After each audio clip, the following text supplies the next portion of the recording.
முட்டை மா செய்ய போகிறோம். அதுக்கு இப்போ நான் என்னென்ன பொருட்கள் எடுத்து வச்சுருக்கிறேன்னு உங்களுக்கு சொல்கிறேன்.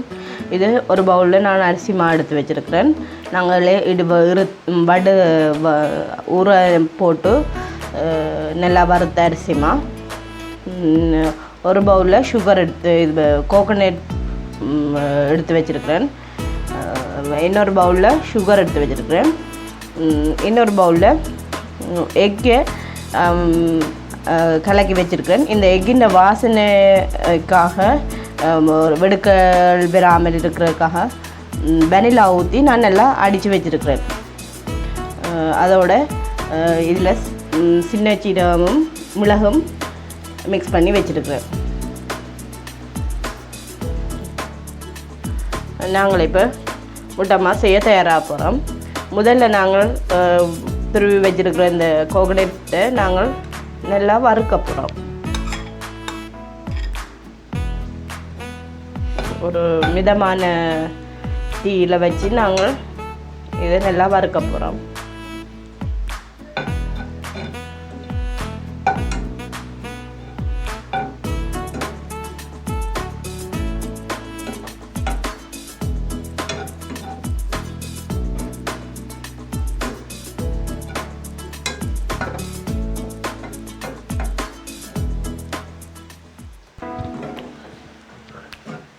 இந்த கோகோனட் முறுமுரண்டு வர்ற டைமில் நாங்கள் அரிசி மாவை ஆட் பண்ண போகிறோம்.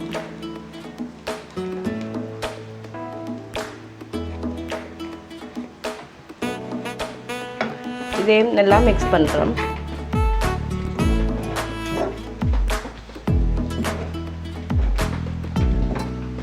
இதை மிக்ஸ் பண்ணிக்கல நாங்கள் கொஞ்சம் சுகரையும் ஆட் பண்ணுறோம்.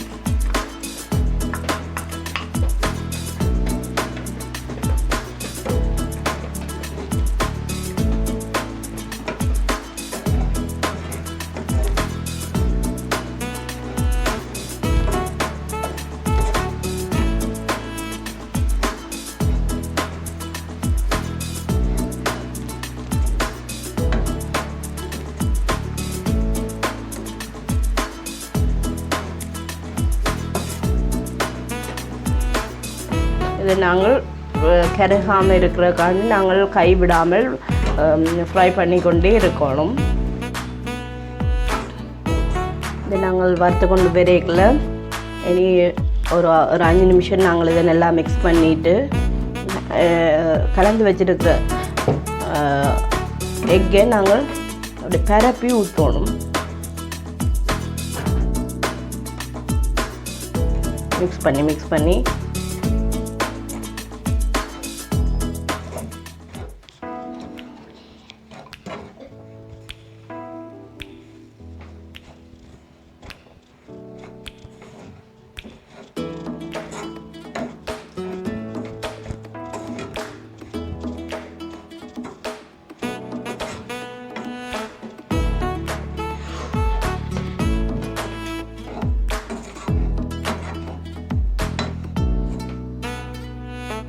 இதோடு நாங்கள் இடித்து வச்சுருக்கிற சின்ன சீரகம் மிளகையும் நாங்கள் ஆட் பண்ணணும்.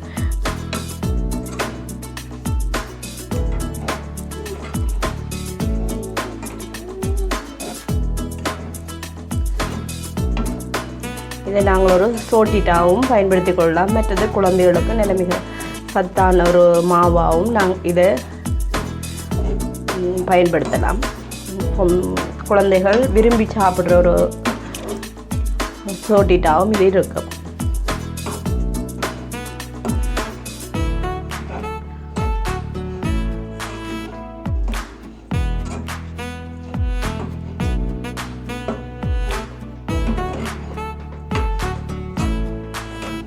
இதெல்லாம் மிக்ஸ்ட் ஆகி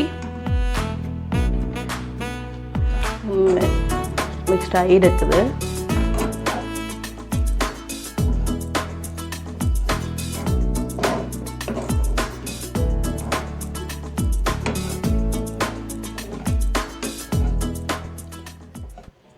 எக் அரிசி மா எல்லாம் இதுக்கு மிக்ஸ்ட் ஆகினபடியாக இது ஒரு ஆரோக்கியமான ஒரு சாப்பாடாகும். குழந்தைகள் விரும்பி சாப்பிட்ற ஒரு சாப்பாடாகவும் இது இருக்கும்.